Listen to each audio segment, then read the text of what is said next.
how do we enter areas as religious people to address issues of political violence or in and post-election violence situation. It's about 6 chapters, and young people can be shown chapter by chapter and have them talk about what they understand from these chapters. And then the nice thing about this other film is that there is also a component of a studio interview, 20 minutes. Now, there is a Professor Margaret, and of American University. She's a teacher in conflict resolution, together with a PhD media sociologist. Many years up here at Tufts and other places. Oh, yeah. So Margaret did ask us from her experience what she saw in the film and why we do what we do. In that way, putting the practice into proper modules of peacemaking. That she did. And then the media psychologist, who is also part of the producer of the film, Imad Karam from Gaza, originally from Gaza, who lives in the UK, also did ask pertinent questions, being a Gazarian and who understands the dynamics of conflict. Also put some questions, and then we were able to answer. In case one do not understand what was screened on the film, one can then further understand from the answers we gave. Following to that, two years later, the filmmaker went back to the same spot where we reconciled the Kikuyus and the Kalenjis. And the market was there. And of course, it was so rewarding to see that when they agreed to live in peace, the United States government, through the United States Agency for International Development, built the market back that was destroyed. That was a point of controversy. So the film actually gives a practitioner, somebody who wants to practice peacemaking, how to go about it. And there are components of healing, trauma healing. There are components of solidifying or consolidating peace movement through spirituality. Quite interesting to many who saw it and those who want to be practitioners. The new film, An African Answer, otherwise known as AAA, gives them the know-how, how to do it. The Imam, the pastor, tells our story. Then An African's Answer teaches about the methodology, how we got to where we had the story to share. Actually, when we went to the field, the filmmaker said, okay, I will carry cameras along. Will they succeed? Will they not succeed? And everything done there was not done for the screen, was done for the people, but there was a screen and a camera that recorded the process. Also, it's quite amazing how it happened. To us too, we were baffled that strangers from Nigeria go to a strange land, an African sister country, and was able to reconcile the people. And they believed in us, and they accepted us. And it was quite powerful. For me, it's really rewarding to see such a documentary about our methodology. Some are written, some are not. Some of our things are done by inspiration because we are spiritual people. You get connected to your divinity in your silent moments. He tells you what to do when you go to the field. It is not about what one learns in the school. It's about what the Spirit of the Almighty teaches one when one is in the field confronting challenges of peacemaking. To me, this is quite strong. This DVD is quite strong. What lessons can we draw from your extraordinary work in Nigeria that would be most applicable in Boston and here in the United States, where we have so many questions of misunderstanding, of racial, ethnic, new immigrant, Islamophobic bias. We have questions of street violence and violence in homes and schools that plague our young people. What do you see as the signal lessons or learnings that can be best applied from the Nigerian context in the U.S. context? Well, for me, I think we're all talking about addressing our identity. Because people are different people to different people at different time and at different situation. It is like wearing mask. When we feel safer, we use the mask that can actually blend into the society, and sometimes those marks are very conspicuous, and people see through the marks to know who really we are. The Nigerian context also have that issue of identity. When you ask a Nigerian, for him first, he is his religion before he is a Nigerian. And here, the issue of racial issues are quite strong. And also, in another way, issues of our identity as a people coming from either another land. Somebody will say, I'm a Maltese first before I'm an American, or I'm an American before I'm a Maltese. Now, which is stronger? So we should be able to blend in the American society and give our best, so that we are not seen as different from who. We should not carry our baggages of what we used to be before to bring to the American land, but rather blend into the society, as well as maintaining certain values that we still carry from home. And those values that are friendly, those values that are infectious, those values that can really translate into good humanity should be what we should exhibit while we are here, rather than those that we think we hold back at home. I'm glad that Nigerians in diaspora, particularly here, have buried their differences and are working as one single community. But back home, when we are in our shores, one will be a Yoruba man before he's a Nigerian, or a Hausa man before he's a Nigerian, or even a Bagi man or an Igbo man before he is a Nigerian. So these common bonds should be what we project higher than our individual things that really that we keep onto ourselves, and that I see partly as being very selfish to in our own side, to say me, I, myself, rather than we, ours, together. So I think this lesson should be learned, and please try to share, the American people, share with strangers, give them a cup of tea, open your hands, and therefore you can infiltrate them and you can destroy the enmity in them through love. And love is the weapon that we can help to destroy enmity that we see and that we do not see. So for me, the lesson from Nigeria is to say, have an identity, yes, but the common identity is that which infects your brother. And the vehicle to do that is to show excessive love towards the other. Amen. Beautiful. And how do you explain to fellow Christian pastors or fellow Pentecostals, fellow members of your own faith, that it's not compromising their Christian identity to be in partnership and cooperation with Muslims or with people of other faiths, that it's rather a Christian calling and fundamental to what it means to be Christian, to love your neighbor, to demonstrate excessive love? How do you make the case to, and how might we in the Christian communities in the United States better make the case to Christians here that Muslims are not necessarily enemies, but potential partners, friends, allies in the work of building peace? Well, I want to share with the listener or the viewer my story. I was born a Baptist.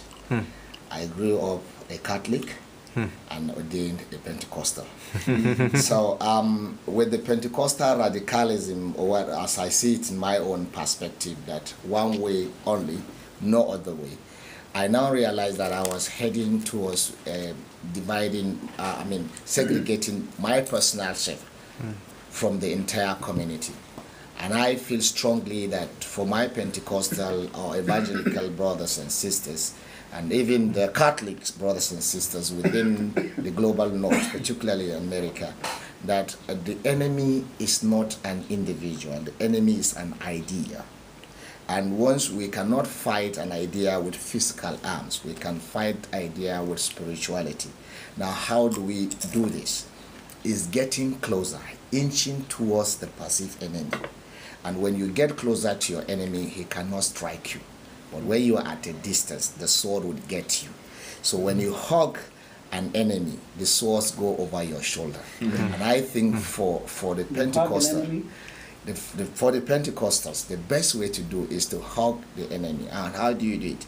inching towards the person. How do you inch towards the person? Showing the person love, showing the person concern, showing the person care. As you do that, you will begin to see a different person in you. And you, because it is mandatory for you to love, because God is love, then if you do the contrary, no matter how strong you can preach, no matter the 1,000 you have in your congregation, I'm sorry, you may be having people in a departure hall to hell because they are not really living by what the mentor, who, if they are Christians, Jesus Christ, lives. Say, love your enemy, pray for those who hate you, and pray for those who persecute you. But are we truly doing that? We are hating the enemy instead. So we have to be like Christ. Love them. And as you love them more, you'll find out the wall between you and them will be broken. And of course, who knows? You can infect them with your love. And love is reciprocal. It's not about hitting them, condemning them, no. It's about loving them. Keep loving them. And keep loving them even when they try to show things that they think is hate. Love them the more. And that way you will disarm them. Thank you. Thank you, Pastor James. And Imam Ashafa, some words from you about the Nigerian context, what we can learn here in the U.S., and what you would say as a Muslim leader to your Muslim brothers and sisters, and to those of us in the Christian and wider interfaith community about peace and how we build it together. Well, special thanks to our friend Alex and the team in cooperative ministries here in Metropolitan Ministry here. Indeed, it is a great honor for us to be in America once again, and to be at this center is the reciprocal. You've once upon a time been in Nigeria with us, you visit our own center, you visit different interfaith communities. So I feel you are more in a better position to share the experience of the two cities. What does the Muslim do? How do they relate to Muslim-Christian relation in Nigeria, where the good Muslims and the good Christians who are living by the virtue and principles, ethics of their professed faith, how do they live it? And those who transgress, how do they behave? You've seen the good, the bad, and the ugly faces in our own society, which is Nigeria. And I feel one of the moral lessons Americans need to learn. America was a nation that was built on the foundation of faith. People who are motivated by their faith found this place called America under the tag of the Pilgrims Fathers. Their journey in those days, the Pilgrim Fathers, they are people of faith who feel they want to have a safe space where they can protect their faith, their belief system, and they can live by the virtue of what they believe. That's why most of them leave Europe and different parts of the world to this particular part. The dominant majority come.